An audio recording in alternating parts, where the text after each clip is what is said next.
राऊतसाहेब, आज संपूर्ण देशाचं लक्ष एका आंदोलनाकडे लागलेलं आहे. एक युवक अभिजित कितके जो अमेरिकेत शिकतो तो आज नवी दिल्लीत दाखल झालेला आहे आणि केंद्रीय शिक्षण मंत्री धर्मेंद्र प्रधान यांची नीट पेपर लीक फुटी प्रकरणी राजीनाम्याची मागणी होणार आहे. आंदोलन आता सुरू होत आहे. चांगली गोष्ट आहे की कोणी बघा, नीट पेपर फुटीविरुद्ध या देशामध्ये आंदोलन झालं नाही असं नाही. लखनौला झालं आहे, आसामला झालं आहे, देशाच्या प्रत्येक प्रमुख शहरांमध्ये, दिल्लीमध्ये झालं आहे. या पेपर फुटीविरुद्ध आंदोलनं झाली. सरकारनं ती दडपण्याचा प्रयत्न केला, त्यांच्यावर पाण्याचे फवारे मारले, अश्रुधूर सोडले आणि त्या आंदोलनाला प्रसिद्धी मिळू नये यासाठी तजवीज केली. अशा प्रकारे तरुण वर्ग संतप्त होऊन रस्त्यावर उतरलेला आहे आणि शिक्षण मंत्री धर्मेंद्र प्रधान यांचा राजीनामा मागतो आहे. या संदर्भातल्या कोणत्याही बातम्या प्रसिद्ध होऊ नये याची तजवीज सरकारने केली. त्यासाठी माध्यमांवर दबाव आलेले आहेत, हे मी स्वतः पाहतो आहे. आता हा जो काही कॉक्रोच जनता पार्टी आणि त्याचे संस्थापक अभिजित कितके हे येऊन त्या विषयावर ते आंदोलन करणार आहेत जंतर मंतरला, असं आम्ही वाचतोय आणि ऐकतोय.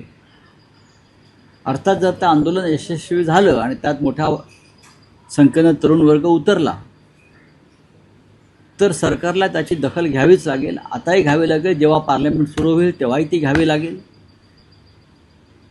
पण माझ्या माहितीनुसार हे आंदोलन यशस्वी होऊ नये, तरुणांनी तिथे पोचू नये यासाठी सरकार अत्यंत गोपनीयरित्या दबावाचं तंत्र अवलंबत आहे.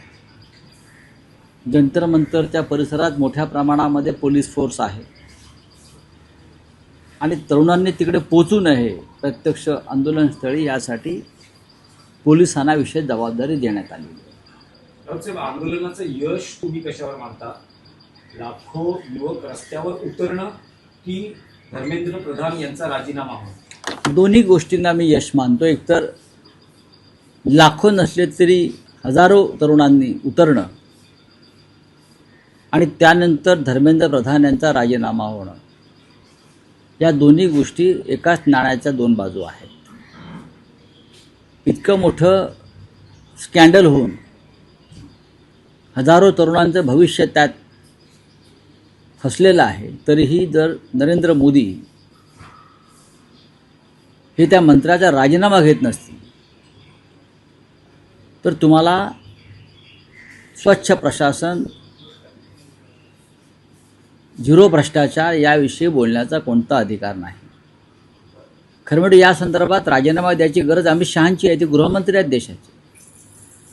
हा पेपर लीक प्रकरण जसं शिक्षण खात्याशी संबंधित आहे तसं ते लॉ अँड ऑर्डर, गुन्हेगारी, शेवटी त्या CBI आलेला आहे ना. शेवटी तुम्ही तपास CBIकडे का दिला? कारण गुन्हा घडलेला आहे.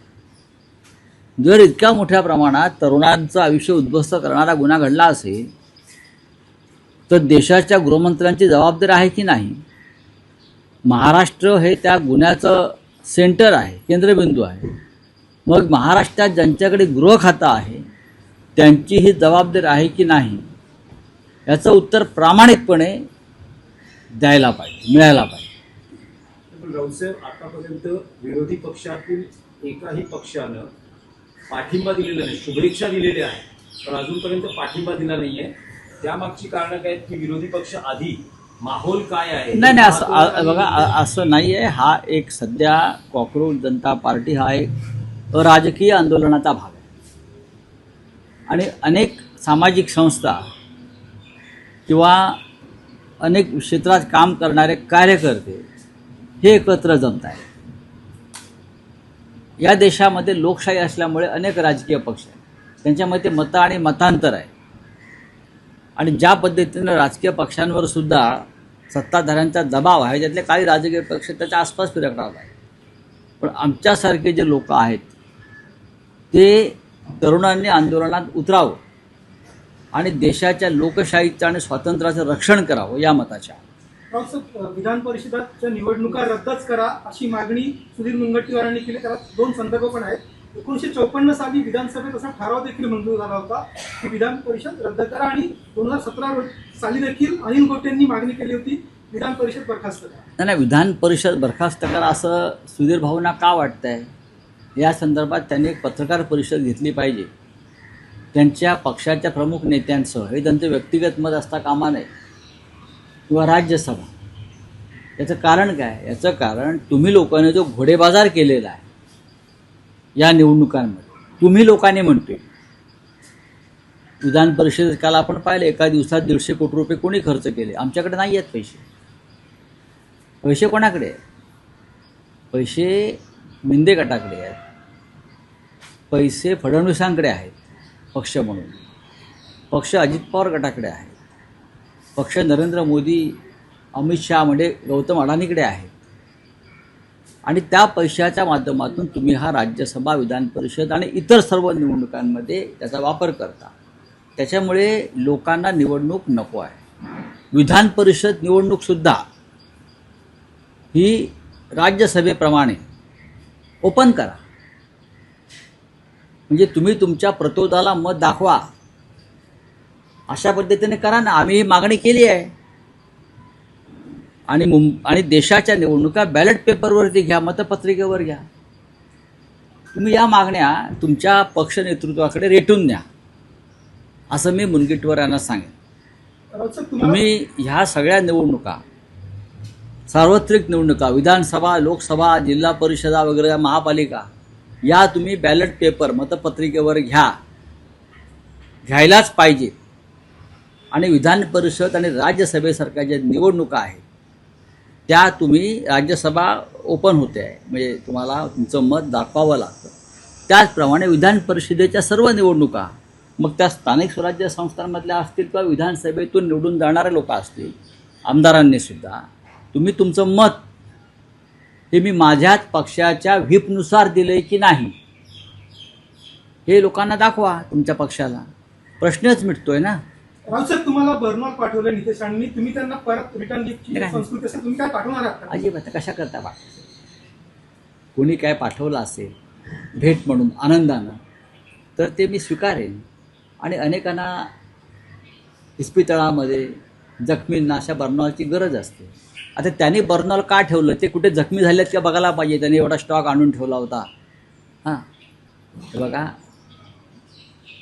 हे धंदे बंद करा आणि चांगल्या पद्धतीने राज्य करा, एवढेच मी त्यांना सल्ला देईन. आपण तरुण आहात, अनेक पक्षांतरं करून आपल्याला आता सत्ता मिळालेली आहे. आपलं कुटुंब मूळचं बाळासाहेब ठाकरेंच्या विचारांचं, शिवसेनेचं आहे. मधल्या काळामध्ये आपण अनेक पक्ष बदललेले आहात. आता आपण सत्तेवर असाल तरी सत्ता टिकवा. सत्ता अमर नसते, सत्ता जाते येते, जाते येते, हे लक्षात घ्या. तेव्हा ही जरा नौटंकी बंद केली आणि आपल्या खात्याकडे लक्ष दिलं तर उत्तम. मंत्रिमंडळामध्ये जे मंत्री उत्तम काम करतात आपल्या खात्यात, त्यातले ते एक मंत्री आहेत हे मी सांगू शकतो. मत्स्य विभाग जो त्यांचा आहे त्याच्यामध्ये त्यांनी अनेक चांगल्या योजना आणलेल्या आहेत. पण तुम्ही गांभीर्यानं काम करा, अधिक चांगलं काम तुम्ही कोकणात करू शकाल. तुम्हाला एक ओपन चॅलेंज केलंय. बाळा माने म्हणतात की तुम्ही जे 25 कोटीचे पुरावे द्या, राजकीय संन्यास घेतले.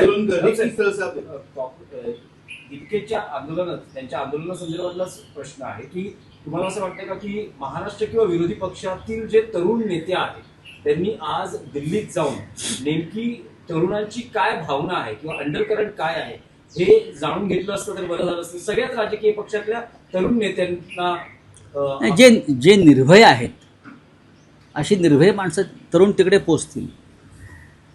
जे सत्यजित तांबे आहेत ते जाणार नाहीत.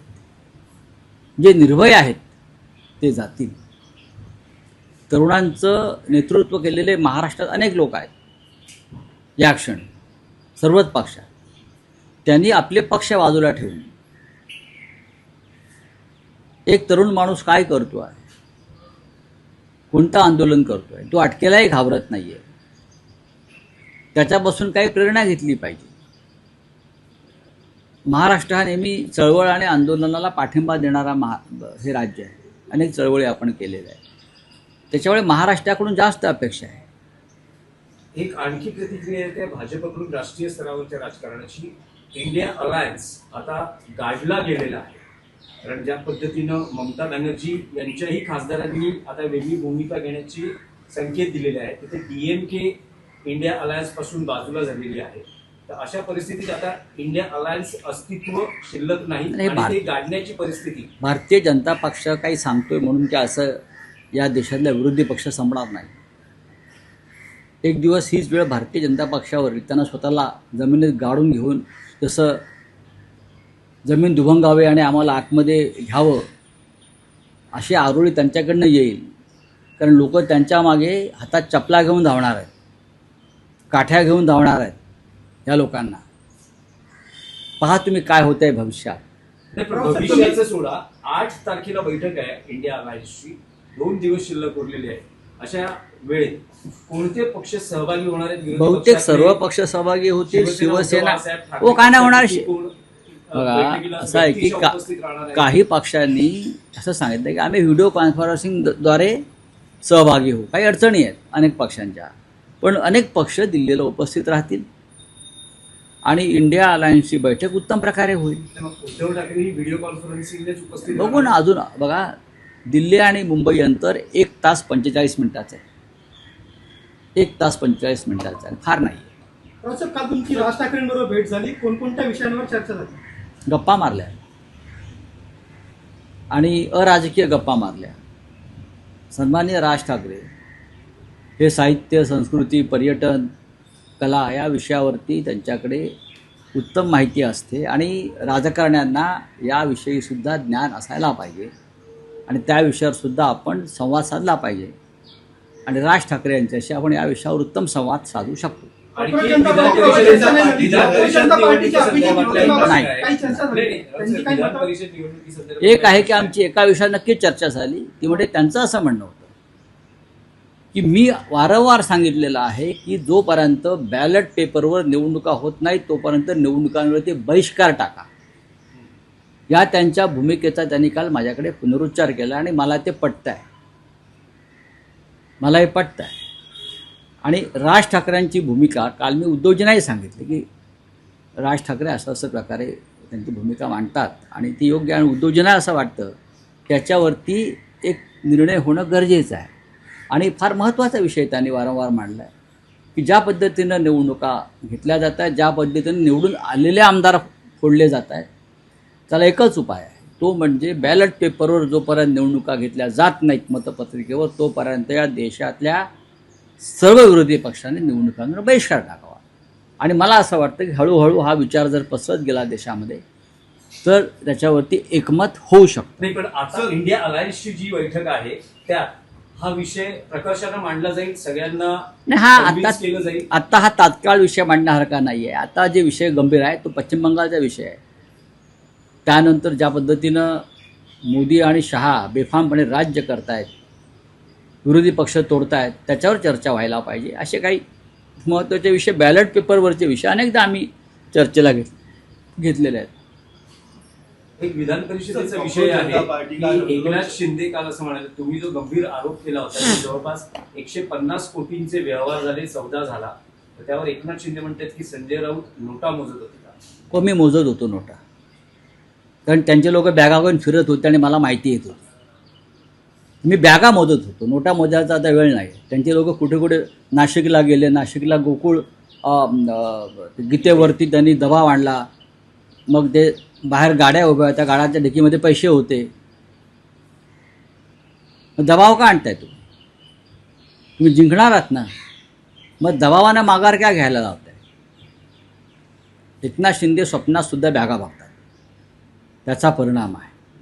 आम्ही फाटके लोक आहोत, आम्ही नोकरी करतो, नोकरदार वर्ग आहे आम्ही सगळे, बाळासाहेबांनी उभा केलेला. आम्ही कधी मंत्री झालो नाही, आम्ही कधी ठेकेदार झालो नाही. आमच्याकडे कधी ठेकेदार पाहिलेत का तुम्ही? त्याच्यामुळे एकनाथ शिंदे बरोबर बोलत आहे. आम्ही त्यांच्या बॅगा मोजत होतो, ते काल फिरत होते ना 2 दिवस. नावं घेऊ शकतो कोण कोण बॅगा घेऊन फिरत होतो, त्यांना माहिती आहे. चलिए जनता पार्टी जो है आज आंदोलन कर रही है शांतिपूर्वक, आप इससे क्या करें? देखिए, ये शांतिपूर्वक आंदोलन अगर हो रहा है जंतर मंतर पे, खास करके युवाओं का, नीट पेपर लीक और भी समस्या है युवाओं की, और उसको कोई एक युवा लीड कर रहा है और उनके नेतृत्व में सरकार के खिलाफ आक्रोश हम देख सकते हैं, तो उनका स्वागत होना चाहिए। इस देश में लोकतंत्र है, इस देश में अब सबको फ्रीडम है। सरकार ये आंदोलन दबाने की कोशिश भी कर रही है, जिस तरह से पुलिस फोर्स लाकर रखा है और जहाँ जहाँ से युवा आने की संभावना है वहाँ भी रास्ते रोक लिए हैं, चाहे रेलवे है चाहे एयरपोर्ट है। मैं सुबह से जानकारी ले रहा हूँ। सरकार क्यों डर रही है कॉकरोच से? कॉकरोच को तो मान्यता दी आपके chief justice of India Suryakant ji ने। कॉकरोच जनता पार्टी के असली संस्थापक तो chief justice of India Suryakant है। उनको भारत रत्न मिलना चाहिए। युवाओं को उसने जगाया है, उठाया है, लड़ने के लिए प्रेरित किया है। ऐसे चीफ जस्टिस ऑफ इंडिया को आपने उनका गौरव करना चाहिए। सर, जीडीपी 7.7 पे बढ़ चुका है, क्या ये जमीन हकीकत है? आपको लगता है नहीं सरकार बता नहीं, रही ये बोगस है सर, आंकड़े बोगस है। चलिए, थैंक यू वेरी मच।